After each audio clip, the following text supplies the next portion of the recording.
Good evening for all of you. Good evening भाई, आप सभी का अपने फिजिक्स चैनल की क्लास में स्वागत है। और जो कल अपना एक पॉइंट रह गया था गतिशीलता, उसके बारे में आज अपन बात करने वाले हैं। सबसे बड़ी बात यह है कि बेटा गतिशीलता होती क्या है। इससे पहले हम लोगों ने कल अपवहन वेग को पढ़ा था, तो अब अभी हम लोग जो पढ़ने वाले हैं वो गतिशीलता को पढ़ने वाले हैं। गतिशीलता होती क्या है बेटा? किसी विद्युत क्षेत्र में अपवहन वेग तथा स्वयं विद्युत क्षेत्र की तीव्रता का अनुपात जो है वो क्या कहा जाता है बेटा? गतिशीलता कहा जाता है। तो देखिए आप लोग, ये गतिशीलता क्या है बेटा?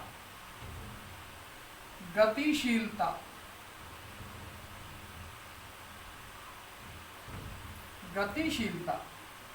देखो बेटा, जो अपवहन वेग है, ड्रिफ्ट वेलोसिटी जो है, वो समानुपाती होता है विद्युत क्षेत्र की तीव्रता के।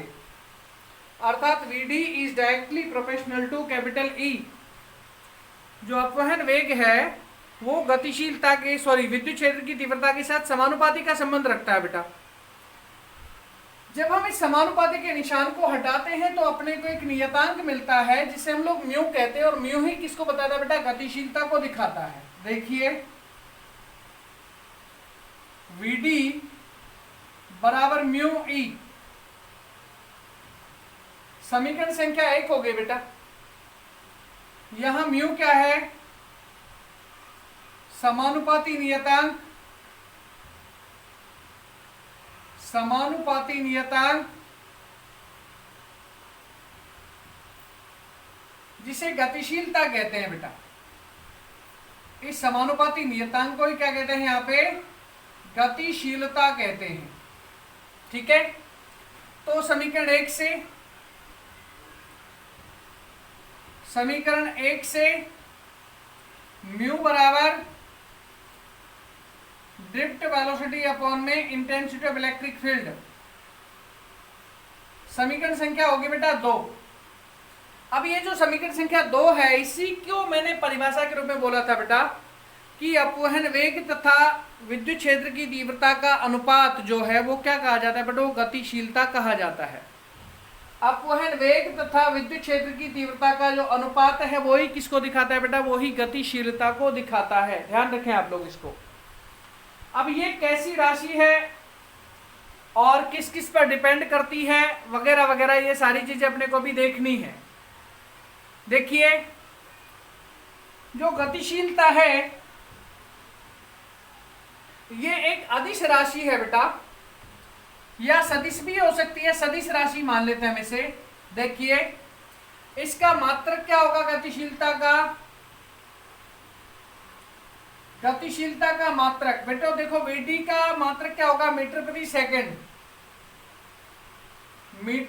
सेकंड। और विद्युत क्षेत्र की तीव्रता का मात्रक क्या होगा बेटा? वोल्ट प्रति मीटर। ये मीटर ऊपर जाएगा बेटा, तो मात्रक क्या बन गया? मीटर स्क्वायर अपॉन में वोल्ट इंटू सेकेंड। तो ये क्लियर हो गया बेटा कि गतिशीलता का मात्रक क्या है? मीटर स्क्वायर प्रति वोल्ट इंटू सेकेंड है। मीटर स्क्वायर प्रति वोल्ट इंटू सेकेंड है। इसकी डायमेंशन क्या है? इसकी विमा क्या है? विमा बनाओ भाई, विमा। L2 तो बेटा ऊपर हो गया क्योंकि ऊपर मीटर स्क्वायर है, लंबाई का स्क्वायर तो ऊपर हो गया। नीचे इस वोल्ट की विमा लिखो, M1 L2 T inverse 3 A inverse 1। ठीक है, अब ये सेकंड और बच रहा है, टाइम बता रहा है तो T1। देखो बेटा, अब देखते हैं, इसकी विमा हो जाएगी L2 नीचे भी है, L2 ऊपर भी है, कैंसिल हो जाएंगे, तो M इनवर्स 1 L0। या तो L को आप लिखें ही नहीं, और यदि लिखते हैं तो इस पर 0 लगा देना बेटा। गलती से भी दिया आपने L लिखा छोड़ दिया तो उसका मतलब होगा कि 1 पावर है इस पर। इस वजह से या तो L को लिखना ही मत, या फिर यदि लिख दिया हो तो उस पर 0 लगा देना। T की पावर 2, देखो बेटा टी की पावर -3 है यहाँ पे नीचे, ये 1 प्लस की है तो माइनस की 2 मिलेगी, ऊपर जाएगी ये तो टी की पावर 2 हो जाएगी। 1 की पावर कितनी होगी बेटा, 1 की पावर 1 होगी, 1 की पावर 1 होगी। तो इस तरह से गतिशीलता का मात्रक क्या हो गया बेटा, मीटर स्क्वायर प्रति वोल्ट इंटू सेकेंड। और विमा क्या हो गई, डायमेंशन क्या होगी इसकी, m1 sorry m inverse 1 L0 T2A1। विमा क्या होगी, एक बार वापस से रिपीट कर देते हैं, m इनवर्स 1 L0 T की पावर 3 A की power 1। This is the dimension of. इससे आगे बेटा अपने पास एक छोटा सा पॉइंट और है, अपवहन वेग तथा विद्युत धारा में संबंध।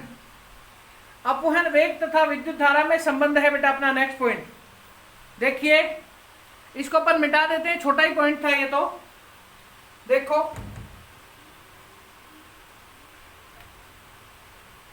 अपने नेक्स्ट पॉइंट पर विचार करते हैं। ये लीजिए, इसको मिटा दिया है और नेक्स्ट पॉइंट को ऐड करते हैं अभी। अपवहन वेग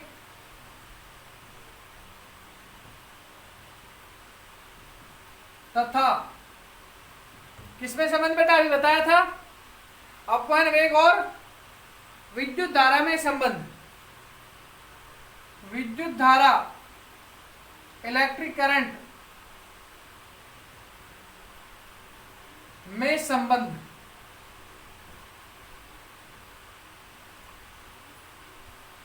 relation between drift velocity and electric current. Relation between drift velocity and electric current. देखो बेटा, इसके लिए अपने को एक चित्र पर विचार करना होगा बेटा। एक चित्र बनाना होगा जिसमें एक बेलनाकार चालक लेंगे हम लोग, बेलनाकार चालक जस्ट लाइक इसकी तरह से, ऐसा बेलनाकार चालक लेंगे, उसमें उसके साथ एक इलेक्ट्रिक करंट के सोर्स को ऐड करेंगे। तो देखो आप लोग, अब ये अपने पास हो गया बेटा वो सोर्स, ये तो हो गई नलिका, ये लो भाई, ये तो हो गई नलिका, इधर से भी कर देते हैं, ये लो। इसका संबंध कर दिया मैंने नीचे एक सोर्स से, एक स्रोत से कर दिया बेटा, प्लस और ये माइनस, यहां एक कुंजी भी लगा देंगे, ये V वोल्ट का स्रोत हो गया, और इसे मैंने यहां से, ये परिपथ पूर्ण हो गया बेटा। क्या हो गया, परिपथ कंप्लीट हो गया।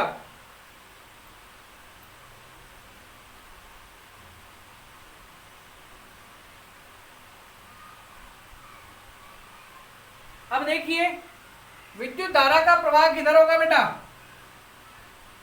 I एम्पियर की विद्युत धारा इधर एंटर होगी और यहां से बाहर निकलेगी, यहां दिखा देते हैं। विद्युत क्षेत्र की दिशा भी बेटा इधर ही होगी, लेकिन इलेक्ट्रॉनों की जो दिशा होगी, इलेक्ट्रॉन माइनस की जो दिशा होगी, वो इसके ठीक अपोजिट डायरेक्शन में होगी। किसकी अपोजिट डायरेक्शन में, इंटेंसिटी ऑफ इलेक्ट्रिक फील्ड के जस्ट अपोजिट डायरेक्शन में कौन जाएंगे, इलेक्ट्रॉन जाएंगे। इस पर आप लोगों को विशेष ध्यान देना है बेटा, इलेक्ट्रॉनों को गलती से भी इधर मत दिखा देना, आप जस्ट अपोजिट डायरेक्शन में दिखाना है, विद्युत क्षेत्र की विपरीत दिशा में दिखाना है। और इन इलेक्ट्रॉनों का जो वेग है वो है बेटा एक ड्रिफ्ट वेलोसिटी के इक्विवेलेंट, एक ड्रिफ्ट वेलोसिटी के इक्विवेलेंट है। तो इसके बारे में सुनिए अब आप, यदि किसी चालक में इलेक्ट्रॉनों का घनत्व n, चालक के अनुप्रस्थ काट का क्षेत्रफल कैपिटल A तथा मोटाई डेल x हो, तो चालक के अल्पांश डेल x में उपस्थित आवेशों की मात्रा। देखो बेटा, इसमें हमने एक अल्पांश और लेना है, ये ले लिया अल्पांश, मान लो ये अल्पांश ले लिया डेल x, इसकी मोटाई है बेटा ये डेल x, ठीक है। तो इसमें उपस्थित आवेशों की मात्रा देखनी है अपने को अभी। देखिए कैसे देखेंगे, डेल क्यू बराबर, देखो बेटा घनत्व क्या था, n था, n, क्षेत्रफल क्या था a था, एक इलेक्ट्रॉन पर आवेश कितना था e था, और क्या करेंगे बताओ NaE, इसके अलावा और मोटाई क्या ली आप लोगों ने डेल x। समीकरण संख्या 1 होगी बेटा, वापस से ध्यान दीजिए, जो डेल क्यू बराबर है वो आवेश घनत्व गुणा क्षेत्रफल गुणा इलेक्ट्रॉन और डेल एक्स मोटाई, इन सबके गुणनफल के तुल्य होगा। ठीक है, तो अब देखिए इलेक्ट्रॉन का अपवहन वेग बराबर वीडी, इलेक्ट्रॉन का अपवहन वेग क्या बेटा वीडी है, ड्रिफ्ट वेलोसिटी के इक्विवेलेंट है। किसके इक्विवेलेंट है? ड्रिफ्ट वेलोसिटी के इक्विवेलेंट है। देखिए मैं इसको थोड़ा उधर घुमा देता हूं,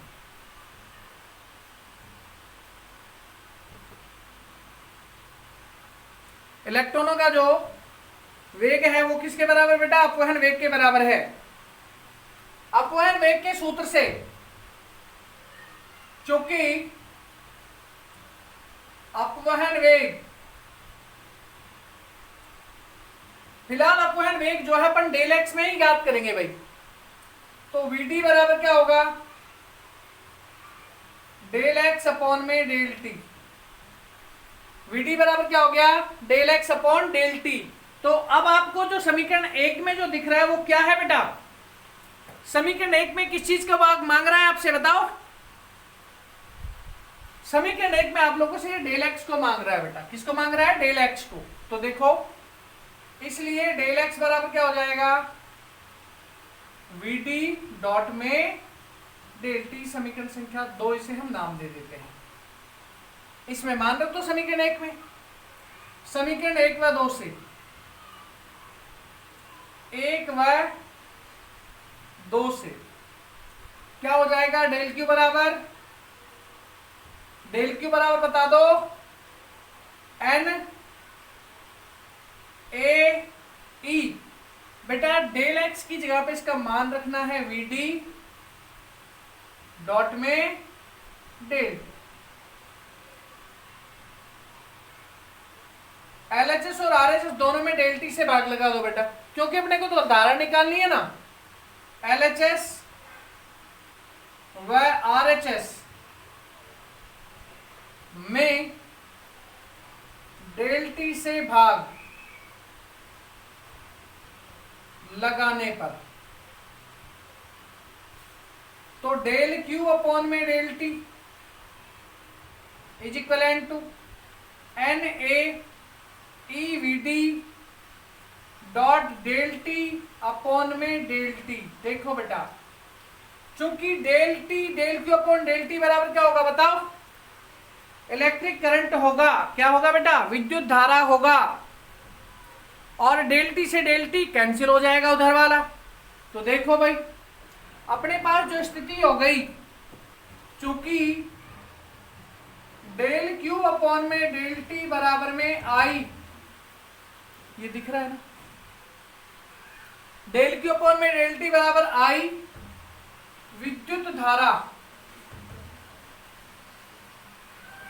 इसलिए I बराबर N E A V D, N E A V D. देखो बेटा, अब जो एन ई और ए हैं, ये तीनों की तीनों कांस्टेंट राशियां हैं। चूंकि एन ई ए बराबर नियतांक, नियतांक को आप लोग कुछ भी नाम दे दे, सी नाम दे दिया मान लो मैंने इसको, तो I बराबर में क्या हो गया? C डॉट वी डी, या I समानुपाती क्या हो गया? V D. अर्थात बाकी राशियों को यदि आप नियत रखते हैं, यदि आप बाकी राशियों को नियत रखते हैं, तो किसी चालक में प्रवाहित धारा जो है वो अपवहन वेग के समानुपाती होती है। क्लियर हो गया बेटा? ओके।